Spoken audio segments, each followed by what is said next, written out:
দর্শক, আমন্ত্রণ জানাচ্ছি বৈশাখী টেলিভিশনের স্বাস্থ্য বিষয়ক নিয়মিত আয়োজন বৈশাখী হেলথের আজকের পর্বে। আপনাদের সাথে পুরো আয়োজন জুড়ে আছি আমি ডক্টর সরকার নাহিন আহমেদ। আমাদের আজকের এই পর্বের আলোচনা বিষয় শিশুর ক্ষুধামন্দা। বর্তমান সময়ে আমাদের বাবা মায়ের চিন্তার একটি অন্যতম প্রধান কারণ হচ্ছে আমার শিশুর খাবার খাচ্ছে না, আমার শিশুকে খাবার দিলেই সে খাবার থেকে মুখ ফিরিয়ে নিচ্ছে কিংবা দীর্ঘক্ষণ খাবার মুখে নিয়ে পুড়ে থাকছে। আর আপনাদের জন্যই আজকে আমাদের এই আয়োজন। আপনাদের সাথে আজকে এই বিষয় নিয়ে আলোচনা করতে আমাদের স্টুডিওতে উপস্থিত হয়েছেন একজন বিশেষ অতিথি। আছেন আমাদের সাথে স্বনামধন্য শিশু বিশেষজ্ঞ ডক্টর মালিহা আলম সিমি, সহকারী অধ্যাপক শিশু বিভাগ, ঢাকা মেডিকেল কলেজ হাসপাতাল, chamber long life diagnostic and consultation centre limited, Kalabagan, Dhaka. চলে যাচ্ছি ম্যামের কাছে। আসসালামু আলাইকুম ম্যাম, স্বাগত জানাচ্ছি আমাদের আজকের অনুষ্ঠানে। কেমন আছেন? আলহামদুলিল্লাহ, ভালো আছি। ওয়ালাইকুম আসসালাম। ধন্যবাদ আপনাকে এই আয়োজনে আমাকে আমন্ত্রণ জানানোর জন্য। ধন্যবাদ আপনাকেও ম্যাম। ম্যাম, আমাদের আজকের আলোচনার বিষয় শিশুর ক্ষুধামন্দা বা খাবারে অরুচি বা অনীহা। ম্যাম, প্রথমে আপনার কাছে জানতে চাইব, শিশুদের খাবারে অরুচি হওয়ার কারণটি কি? শিশুদের অরুচি বা খেতে চায় না, যেটা আপনি এইমাত্র বললেন, এটা মনে হয় বেশিরভাগ শিশু বিশেষজ্ঞের কাছে একটি কমন প্রশ্ন, বাবা মার একটি কমন জিজ্ঞাসা। তো শিশুর খেতে না চাওয়ার প্রধান যে কারণগুলো আছে তা যদি আমি বলতে চাই, প্রথমতই বলতে হবে যে বাচ্চাকে ফোর্সফুল ফিডিং বা জোর করে খাওয়ানো। আমাদের দেশে দেখা যায় যে বাবা মারা বাচ্চা একটু খেতে না চাইলেই তাকে ভয় ভীতি দেখিয়ে বিভিন্ন ধরনের রাগ প্রদর্শন করে তাকে খাওয়ানোর চেষ্টা করেন। এতে করে কিন্তু শিশুর খাবারের প্রতি আগ্রহ জন্মানোর বদলে শিশুর কিন্তু খাবারের প্রতি এক ধরনের বিরক্তি তৈরি হয়, যা তাকে আরও খাবার থেকে দূরে সরিয়ে নেয়। এটা প্রথম এবং প্রধান কারণ। দ্বিতীয় কারণ, দেখা যায় যে মোবাইল বা যে কোনো ধরনের ডিভাইসে ছবি দেখিয়ে গান বাজনা শুনিয়ে বাচ্চাকে কিন্তু খাওয়ানোর চেষ্টা করা হয়।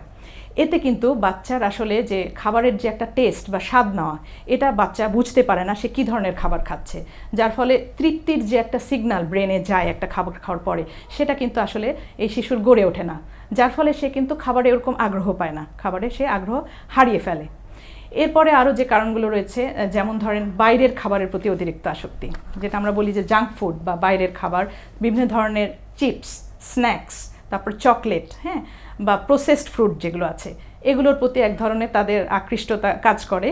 এবং এগুলো খেলে আসলে যেটা হয়, পাকস্থলী দীর্ঘ সময় আসলে ফুল হয়ে থাকে, যার ফলে কিন্তু তারা দেখা যায় যে খাবারটা তাদের ঘরে খাওয়ার কথা, মূল খাবার, সেই খাবারটার প্রতি তাদের আগ্রহ চলে যায় অথবা খেতে পারছে না তারা সেই খাবারটা। এবং আমাদের দেশে অরুচির অন্যতম প্রধান কারণ কিন্তু কৃমি। এই কৃমি যেটা করে, বাচ্চাদের অন্ত্রের থেকে পুষ্টিটা গ্রহণ করে নেয়, যার ফলে কিন্তু বাচ্চার ক্ষুধামন্দা বা অরুচি এই কৃমির কারণে খুব বেশি পরিমাণে হয়ে থাকে। এর বাইরে যদি বলি, বিভিন্ন ধরনের উপাদানের ঘাটতি যদি শরীরে থাকে, যেমন ধরেন যদি আয়রনের ঘাটতি থাকে, সেই ক্ষেত্রে কিন্তু রক্তশূন্যতা হয়ে শিশুর ক্ষুধা কমে যায়। জিঙ্কের ঘাটতি যদি থাকে, সেটাও কিন্তু অরুচির অন্যতম কারণ। এছাড়া বাচ্চাদের যেসব বাচ্চার অপুষ্টি আছে, অপুষ্টির কারণে কিন্তু তার শরীরে প্রোটিনের ঘাটতি হয়, জিঙ্ক, আয়রন এবং অন্যান্য উপাদানের ঘাটতি হয়। এইসব ঘাটতির কারণে কিন্তু তার সে সময় ক্ষুধামন্দা তৈরি হয়। আচ্ছা ম্যাম, আপনি বিভিন্ন কারণগুলো বললেন, তো এই কারণগুলো যদি কোনো বাচ্চার থাকে তখন তার হয়তো বা ক্ষুধামন্দা সৃষ্টি হতে পারে। যখন বাবা মারা এই ধরনের শিশুদেরকে নিয়ে আপনাদের কাছে আসছেন, তখন আপনারা কী কী ধরনের পরীক্ষা নিরীক্ষা করে থাকছেন কারণ ডায়াগনোজ করার জন্য? জি, আসলে অরুচি বা ক্ষুধামন্দা যদি একটি শিশুর থাকে, প্রথমেই আমরা যে জিনিসগুলো নিয়ে আলোচনা করলাম সেগুলোই আমরা আসলে প্রথমত চিন্তা করি। প্রথমেই যে আমরা পরীক্ষা নিরীক্ষায় চলে যাব তা না, অরুচির জন্য পরীক্ষা নিরীক্ষা খুব একটা গুরুত্বপূর্ণ না।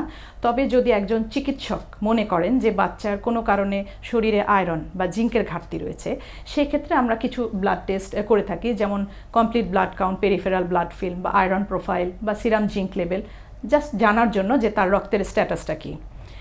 এর বাইরে আসলে আমরা এখানে মেইন সমাধানের যদি পথ বলি, তাহলে কিন্তু আসলে এটা বাবা মা বা বাচ্চার কেয়ার গিভারকে আসলে সবার আগে উদ্বুদ্ধ করে তুলতে হবে এবং সচেতন করে তুলতে হবে। যেমন আমরা যদি জোর করে খাওয়াই, সেটা আমাদের জানতে হবে যে এটা কতখানি খারাপ। বাচ্চাকে ভয় ভীতি দেখিয়ে, তাকে মারধরের ভয় দেখিয়ে কখনোই আপনি খাওয়াতে পারবেন না এবং এটা কখনোই উচিত না। এই কাজটি কিন্তু আসলে করা যাবে না। এই ক্ষেত্রে মা বাবাকে একটু ধৈর্যশীল হতে হবে এবং বাচ্চার জন্য আরেকটু সময় বরাদ্দ করতে হবে, যাতে তাকে খাবারের প্রতি স্নেহ মমতা দিয়ে আকৃষ্ট করে তোলা যায়। এখানে ধৈর্যশীল হতে হবে। দ্বিতীয়ত, যেমন ধরেন বাইরের খাবারগুলো, যেটা জাঙ্ক ফুড বা আমরা যেগুলো বললাম স্ন্যাক্স, চিপস, এই ধরনের খাবার আসলে শিশুকে দেয়া বন্ধ করতে হবে। দেখা যায় এই ধরনের খাবারগুলোর জন্যই কিন্তু মূল খাবারের 2-3 ঘন্টা আগে এসব খাবার খাওয়ার কারণে তার পাকস্থলীটা ভরে থাকে এবং সে কিন্তু পরবর্তীতে তার যে মেইন খাবার সেগুলো থেকে সে দূরে চলে যায়। তারপরে মোবাইলে আসক্তির বদলে আমরা তো তার হাতে অন্য কিছু তুলে দিতে পারি, যেমন আমরা তাদেরকে কালারফুল বুকস দিতে পারি। বইয়ের মধ্যে যেসব বইয়ে ফুল, সুন্দর সুন্দর পশু পাখির ছবি থাকবে, অথবা কালারফুল কোনো লেটার্স থাকবে, অথবা তাকে আমরা সুন্দর সুন্দর ছোট ছোট গল্প কিন্তু বলতে পারি। গল্প বলার ছলে তাকে কিন্তু আমরা খাইয়ে দিতে পারি এবং সে কিন্তু ওই গল্প শুনতে শুনতে তখন সে অবশ্যই খাবারের প্রতি আগ্রহী হয়ে উঠবে। তারপর আমরা বাবা মারা যারা আছি, যখন আমরা খেতে বসি তখন যদি আমি বাচ্চাটাকে পাশে নিয়ে বসি, তাহলে কিন্তু সে বাচ্চা বাবা মাকে দেখে তার একটা রিফ্লেক্স তৈরি হয় যে মা বাবা খাচ্ছে, আমারও মনে হয় খেতে হবে। তাহলে কিন্তু সে কিন্তু খাবার প্রতি আগ্রহ হয় এবং সে দেখা যায় যে কিন্তু হাত দিয়ে খাবার ধরা শুরু করে দিয়েছে। তো এভাবে আমরা আগ্রহী করে তুলতে পারি। আর এছাড়া যদি কৃমিনাশক ওষুধ যেটা আমরা দেই, আমরা সাধারণত 4 থেকে 6 মাস অন্তর অন্তর যদি বাচ্চাকে আমাদের কিন্তু দিতে হবে, সেক্ষেত্রে তার এখান থেকেও অপুষ্টি হওয়ার সম্ভাবনাটা কমে যাবে। আর যদি জিঙ্ক বা আয়রনের ঘাটতি থাকে, এগুলোর ক্ষেত্রে তো অবশ্যই আমরা এগুলো সাপ্লিমেন্ট দিব এবং অবশ্যই একজন শিশু বিশেষজ্ঞের পরামর্শ অনুযায়ী। আচ্ছা, আমরা রুচি বাড়ানোর বিভিন্ন উপায় শুনলাম। আমরা এখন একটু জানতে চাইবো যে বাচ্চা যদি না খায় কিংবা কম খাচ্ছে এবং তার ওজন বাড়ছে না, এরকমটা হলেই কি একজন বাবা মা তার শিশুকে নিয়ে ডাক্তারের শরণাপন্ন হবেন কিনা? হ্যাঁ, যদি দেখা যায় যে আমি যে কারণগুলো বললাম এ ধরনের কারণগুলোর কারণে যদি বাচ্চারা না খায়, সেক্ষেত্রে প্রথমত আগে বাবা মাকে একটু চেষ্টা করতে হবে। তবে হ্যাঁ, যেহেতু অপুষ্টি হলে বাচ্চা খেতে চায় না এবং এর সাথে শিশুর শারীরিক বৃদ্ধি এবং মানসিক বিকাশ জড়িত, আমরা তো জানি যে 2 থেকে 5 বছর পর্যন্ত শিশুর মানসিক বিকাশ সবচেয়ে দ্রুততম হয়। তো এরকম হলে আসলে দীর্ঘদিনের অপুষ্টি কখনোই ঘরে বসে থাকা যাবে না। সেক্ষেত্রে অবশ্যই বাবা মাকে একজন শিশু বিশেষজ্ঞের শরণাপন্ন হয়ে প্রয়োজনীয় পদক্ষেপ অবশ্যই নিতে হবে। আচ্ছা ম্যাম, যেরকমটা আপনি বলছিলেন যে ঠিকমতো খাবার না খেলে শিশুর শারীরিক এবং মানসিক বৃদ্ধিতে প্রভাব পড়তে পারে, একটু যদি বুঝিয়ে বলতেন কি কি ধরনের প্রভাব সাধারণত পড়ে থাকে? আচ্ছা, শারীরিক বুদ্ধি বলতে হচ্ছে গিয়ে দেখা যায় যে তার যে পরিমাণ, আমরা সাধারণত বলি ডাক্তার ভাষায় যে গ্রোথ অ্যান্ড ডেভেলপমেন্ট, এটা বলে একটা কথা আছে যে শারীরিক বৃদ্ধি, যেহেতু সে পুষ্টিকর উপাদানগুলো তার খাবারে আসছে না, সুতরাং এই পুষ্টিকর উপাদানগুলোর যে অভাব সেটা কিন্তু তার শরীরে পরিলক্ষিত হবে। তার সাথে সাথে মানসিক বিকাশ, অবশ্যই একটা শরীরে যখন পুষ্টি আসে তখনই কিন্তু তার মানসিক বিকাশটা পরিপূর্ণ মাত্রায়, বুদ্ধির বিকাশ পরিপূর্ণ মাত্রায় তার বেড়ে ওঠা, তার সব কিছু নির্ভর করে এটার উপরে। সুতরাং এটা একটা আমাদের মাথায় রাখতে হবে যে শিশুর বৃদ্ধি এবং বুদ্ধির জন্য আমাদের যেমন 6 মাস পর্যন্ত পরিপূর্ণভাবে আমরা বলি যে এক্সক্লুসিভ ব্রেস্ট ফিডিং, এটা ছোট বাচ্চাদের ক্ষেত্রে অবশ্যই আমাদের 6 মাস পর্যন্ত এক্সক্লুসিভ ব্রেস্ট ফিডিং করাতে হবে, 1 ফোঁটা পানিও দেওয়া যাবে না। 6 মাস পূর্ণ হয়ে গেলে 6 মাসের পরে গিয়ে আমরা কিন্তু বাড়তি খাবার শিশুকে দেওয়া শুরু করব।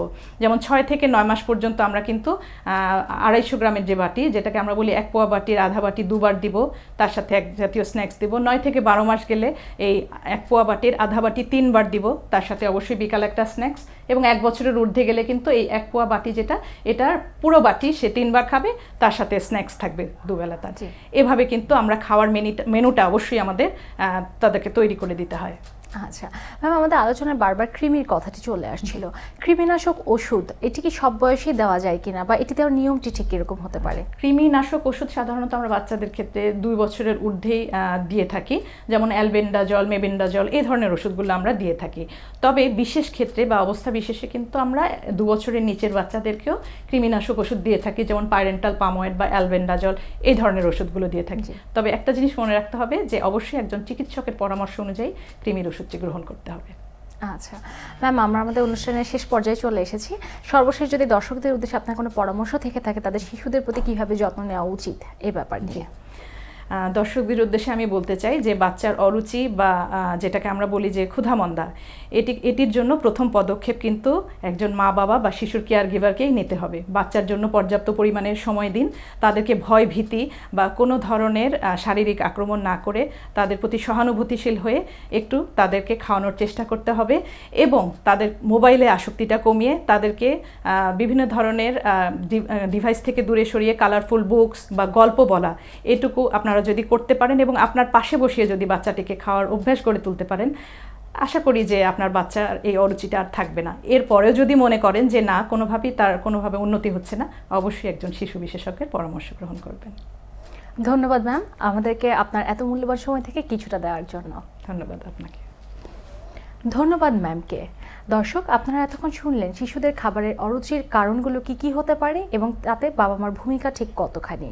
আশা করি আপনারা ডক্টরের দেওয়া পরামর্শ মেনে চলবেন এবং সুস্থ থাকবেন। দর্শক, আমরা আমাদের অনুষ্ঠানের একেবারেই শেষ পর্যায়ে চলে এসেছি। বিদায় নিতে হচ্ছে আজকের মতো।